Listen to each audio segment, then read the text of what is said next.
Selamat malam pemirsa, bertemu lagi bersama saya Nutri Ayu Wulandari di acara Redaksi Malam. Di liputan kali ini saya akan membawakan beberapa berita yang tentunya sedang viral di masa pandemi atau COVID-19 di tahun 2020 ini. Virus corona yang terus meningkat korbannya di beberapa daerah dan kota-kota kecil tentunya. Di masa pandemi ini, semua serba online. Semua dilakukan melalui handphone, melalui gadget, melalui digital, dan lain sebagainya.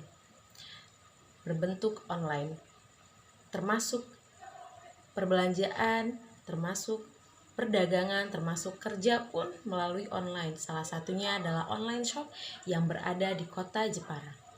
Saat ini online shop yang berada di kota Jepara mengalami perkembangan yang sangat pesat atau sedang menggeliat di kota Jepara tentunya.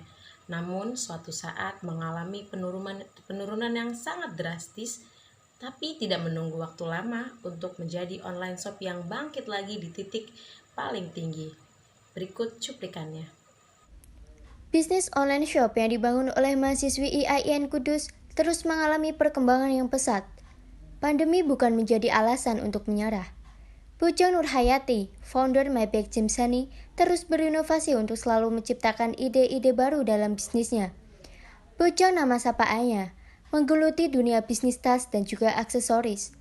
Walaupun kesibukannya menjadi mahasiswi, tidak mengurangi semangat untuk terus selalu berusaha mengembangkan bisnis yang ia jalani mulai dari nol. Strategi untuk mempertahankan usaha di tengah pandemi COVID-19 yaitu dengan lebih menekankan penjualan online, di mana di kala pandemi ini kan banyak sekali bahkan hampir semua masyarakat dianjurkan untuk tetap di rumah saja. Nah, dengan hal itu penjualan online pun semakin meningkat. Walaupun kendala dan penurunan omset sempat ia rasakan di awal-awal pandemi, ia mempunyai 2 karyawan, yakni yang membantu dalam urusan membalas chat orderan maupun packing. Untuk penurunan omset tentunya ada, apalagi saat di awal pandemi COVID itu saat 3 bulan dari bulan April, Mei, Juni itu sangat terasa penurunan secara drastis. Namun ketika menginjak bulan puasa itu omset lumayan lebih naik dikarenakan permintaan yang meningkat untuk hari Lebaran. Pandemi bukan hambatan, permintaan terus membludak dan bisnis tetap berkembang. Dari Jepara, Fitri Zahrotul Ulia melaporkan.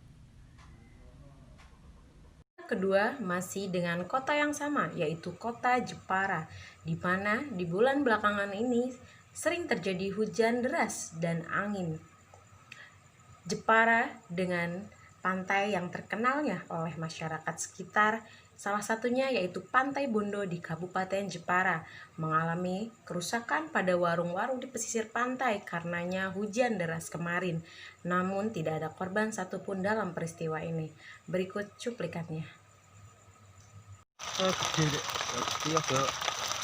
Inilah video amatir detik-detik hujan lebat disertai angin kencang menerjang warung-warung di sekitar Pantai Bondo, Kabupaten Jepara. Angin kencang disertai hujan datang dari arah pantai menuju ke selatan. Sekitar 80% warung yang rusak akibat angin kencang yang menerjang.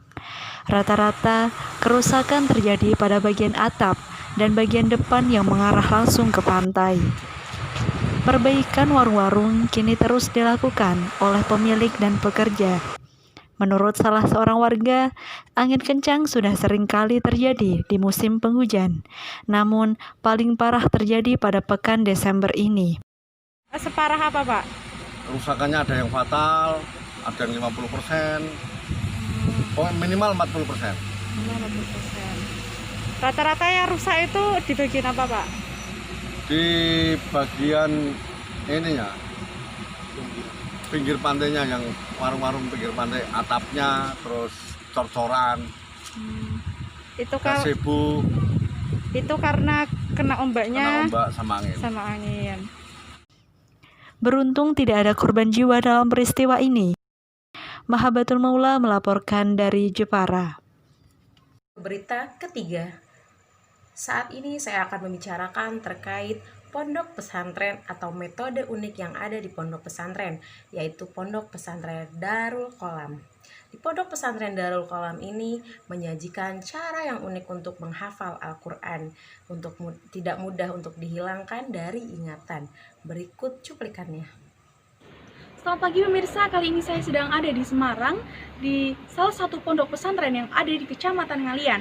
Nah, pondok pesantren ini unik karena rata-rata pondok pesantren menghafalkan Al-Quran di Indonesia hanya menghafalkan Al-Quran saja, tanpa diimbangi dengan basic-basic lainnya. Nah, kali ini ada metode khusus yang memang mempercepat untuk menghafalkan Al-Quran dan memperkuat hafalannya, begitu. Nah, bagaimana tipsnya? Mari kita simak bersama-sama.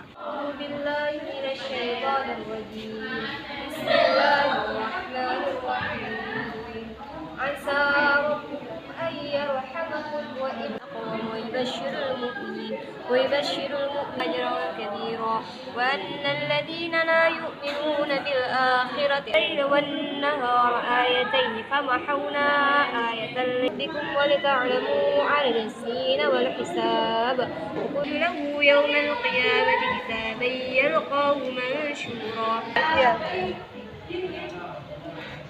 فعل يفعل فعل يفعل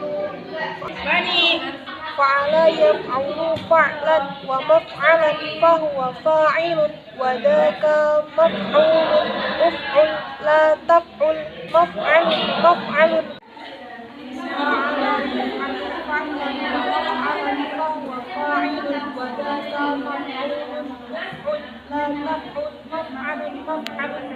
Bismillahirrahmanirrahim.